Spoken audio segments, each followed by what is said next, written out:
अब अमेरिकी वित्त मंत्री स्कॉट ने कहा कि यूरोप ये डील करके खुद के खिलाफ जंग की फंडिंग कर रहा है। ये बयान देकर अमेरिका खुद ही अब बेनकाब हो चुका है। देखिए मोनिका जी, ये जो डील हुई है इसमें पूरी विश्व भर में आज चर्चा है। अगर विश्व भर में कहीं की बात हो रही है, कोई एक ऐसा विषय है, कोई ऐसा एक सब्जेक्ट है जिसपे पूरी दुनिया में चर्चा हो रही, चाहे उनसे मतलब हो या ना हो, वो है ये भारत और यूरोप की डील। क्योंकि इसे मदर ऑफ ऑल डील्स तो कहा ही गया, यूरोपियन ने कहा, हमने इसके बारे में काफी बातचीत की। पर जो आज सबसे बड़ी खबर आई है, स्कॉट बेसेंट का जो बयान आप बात कर रहे थे, वो तो उनकी हताशा और निराशा थी। कह रहे यूरोप ने मुझे धोखा दे दिया। ये तो वो पिटे हुए आशिक और पुराने लाला मजनू का किस्सा लग रहा था, तेरे इश्क में हम जन्म किस किस से नहीं लड़ पाए और बेवफा तुम हमें छोड़ के निकल गए। चलिए उसको छोड़िए, आज मैं जरा हम टेक्निकल पॉइंट पे अगर बात करें, स्कॉट बेसेंट तो भैया हताश निराश है, क्या करें, उनका बॉस ऐसा है। जेमिसन ग्रीर नाम का जो व्यक्ति है, ये यूएस का ट्रेड रिप्रेजेंटेटिव है। इसको एम्बेसडर का दर्जा डोनाल्ड ट्रंप ने दिया, उसका राइट हैंड मैन है मतलब। और इसका काम है दुनिया भर में जाके डील्स करना, डील्स बनाना। मान लीजिए जेमिसन गिर वही है जो हमारे पीयूष गोयल जी का रुतबा है। रुतबा, डेजिग्नेशन सेम नहीं है, रुतबा है। जैसे मोदी जी ने पीयूष गोयल जी को ग्रीन लाइट दे रखी, जहां आप मर्जी चाहिए आप जाओ, चाहिए एग्री करिए। जेमिसन ग्रीर से आज एक इंटरव्यू हुआ और जेमिसन गिर कहते हैं, भाई ये जो डील थी, ये इसमें तो भारत का मतलब, कहते हैं ना, दसों उंगलियां घी में और सर कढ़ाई में, ये तो भारत के फेवर में, भारत के लिए, भारत की डील है। ये टोटल भारत की जीत है और भारत इसमें नंबर 1 उभर के आया है। ये बराबरी की डील नहीं है। भारत यहां यूनाइटेड यूके ये आपका ईयू यहां है।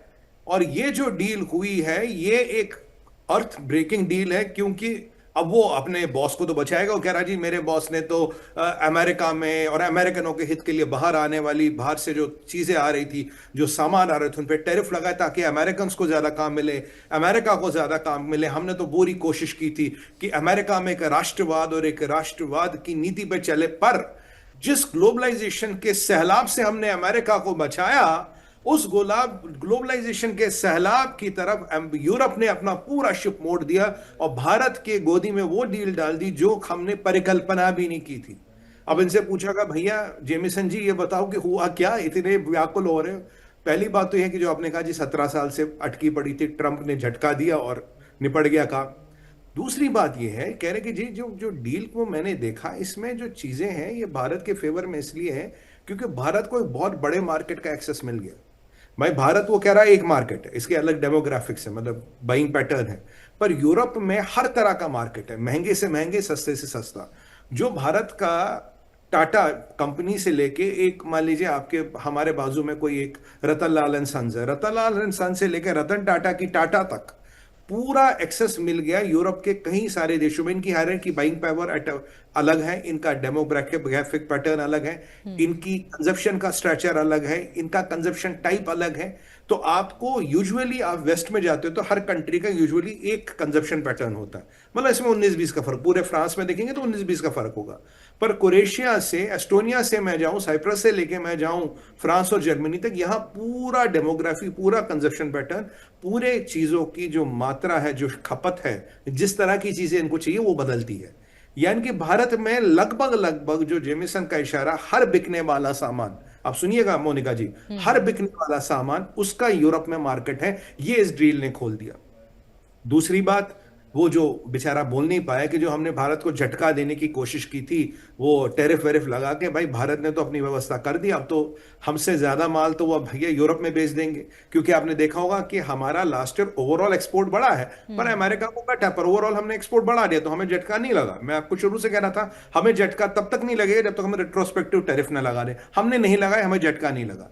तीसरी बात वो कह रहा भाई अब ये जो यूरोप को एक्सेस मिल गया, ये भारत में एक जो सस्ती मैन पावर है, एक लेबर कॉस्ट जो भारत में कम है, तो भारत, यूरोप क्या करेगा, धीरे धीरे अपना बैक हैंड, अपना प्रोडक्शन या काफी चीजों का जो लेना देना, तो फ्री ट्रेड एग्रीमेंट है, यहां बनाओ वहां बनाओ, एक ही बात है, तो वो भारत लाएगा।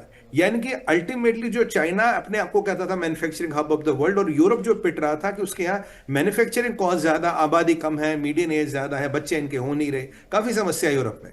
और ये जो है यह भारत में आएगा, तो यूरोप के गुड्स, अब मान लीजिए पहले ये कप बनता था यूरोप में, ये मान लीजिए 10 यूरो में बनता था, अब अगर ये भारत में सेम टू सेम बनाएंगे तो ये शायद 3 यूरो में बनेगा।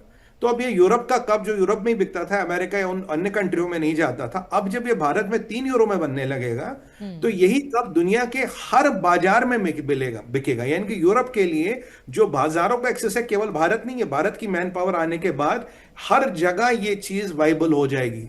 अफ्रीका हो, साउथ अमेरिका हो, ये यूरोप के लिए नए मार्केट खुलेंगे। ये कह रहा जी, ये बहुत बड़ी एडवांटेज है। एक एडवांटेज है और हमारा, यूरोप में जी बहुत बड़े बड़े पेंशन फंड है, बहुत बड़े पेंशन फंड है। तो का सारा पैसा भी चाइना लूटता था, अब उन पेंशन फंड्स का हमें ऑल्टरनेट मिलेगा। यूरोप में एक बैंकिंग सिस्टम है जो अमेरिका को एक ऑल्टरनेट आप बैंकिंग सिस्टम मान सकते हो, उसका हमें एडवांटेज मिलेगा। हथियार है ही, आर्म्स डील की बात की थी, और सबसे बड़ी चीज जिसको लेके जेमिसन को बहुत मिर्ची लग रही है वो है मैन एंड मोबिलिटी पैक्ट। यानी कि यूरोप में जो समस्या क्या है, समस्या आबादी घट रही, समस्या काम करने वाले लोग नहीं है। एक तो आप यहां काम करा लो, दूसरा वहां डॉक्टर चाहिए, वहां नर्स चाहिए, वहां टीचर चाहिए, वहां आर्किटेक्ट चाहिए, वहां आपको प्लम्बर चाहिए, इलेक्ट्रिशियन चाहिए, कई तरह के लोग, मतलब व्हाइट कॉलर हो या ब्लू कॉलर हो, हर तरह के लोगों की जरूरत है यूरोप में। अब सवाल क्या होता था, यूरोप में जो इमिग्रेशन है, क्योंकि मैं साइप्रस में मैंने काम किया था तो वो यूरोपियन यूनियन का पार्ट है, वहां ये दिखाना होता था आपको, जब पहले की बात बता रहा हूं कि ये स्किल किसी पूरे यूरोप में नहीं मिल रहा, तब आप ये स्किल यूरोप में ला सकते हो। एक बहुत टेढ़ी प्रक्रिया है, अमेरिका में फिर भी सीधी सीधी, यहां बहुत टेढ़ी प्रक्रिया है।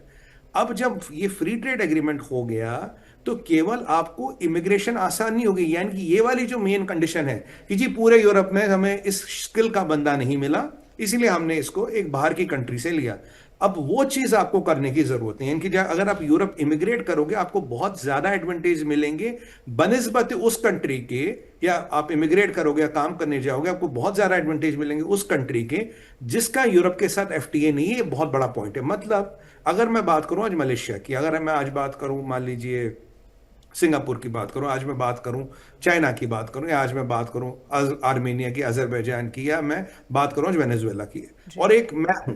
अब जो मेरे पास, जो मेरे भारत ने एफटीए किया है, मुझे इन सब कंट्रियों से ज्यादा एडवांटेज, प्रेफरेंस मिलेगी यूरोप में रहने के लिए, पढ़ाई करने के लिए, नौकरी करने के लिए, जीवन यापन करने के लिए। यानी कि जो H1B को लेके ये हमें स्क्रू टाइट कर रहे थे, जो ये इंडियंस का अमेरिका आना बंद कर रहे थे, उसके दरवाजे खोल दिए यूरोप ने। तो ये समझिए इसका जो, अगर मैं इसको डिकोड करूं, ये कह रहा भाई हमने तो इतना सा दरवाजा, मतलब ना इतना सा दरवाजा रखा था, यूरोप ने इतना बड़ा दरवाजा खोल लिया, यूरोप ने किले के दरवाजे खोल लिए। तो ये भारत के लिए बहुत बड़ा एडवांटेज है, भारत की सरकार, भारत के लोगों के लिए बहुत बड़ा एडवांटेज है। और धीरे धीरे आप जानते हैं जैसे भारतीय मूल के लोग जाएंगे, भाई मेहनत वाले लोग हैं, अपना वर्चस्व बनाएंगे, अपना वर्चस्व बनाएंगे, अपनी पहचानी बनाएंगे, हमारी ईमानदारी। देखिए कल एंटनी कोस्टा साहब को शान से निकाला ना, अपना ओसीआई कार्ड दिखाया ना दुनिया को, मैं भारतीय मूल का हूं, ये देखो, पर यूरोप का मैं बहुत बड़ा अधिकारी हूं, यूरोप का टॉपों से अधिकारी हूं, पर मैं भारतीय मूल का हूं। इस चीज से लगता उनको डर। अब जैसे ऋषि सुनाक जैसे लोग आप बनेंगे सिस्टम में, विवेक रामास्वामी जैसे लोग बनेंगे, इस चीज से उन्हें डर लगता है, यार ये क्या हो गया, हमने तो एक कंट्री का दरवाजा इतना सा खोल के रखा था, यूरोप ने पूरे किले का दरवाजा खोल दिया। क्योंकि ये चीज लोगों को नहीं पता, क्योंकि यूरोप में इससे पहले आपको ये प्रूव करना पड़ता था ये स्किल पूरे यूरोप में नहीं मिल रहा, इसलिए हम इस बंदे को ला रहे हैं। अब वो चीज की जरूरत नहीं है, अब कोई भी जा सकता है, बिल्कुल खुलेआम जा सकता है। और मैं अपने स्टूडेंट्स को खासकर ये बोलूंगा, आप अमेरिकन यूनिवर्सिटियों के पीछे ना भागे, आप कैनेडियन यूनिवर्सिटियों के पीछे ना भागे।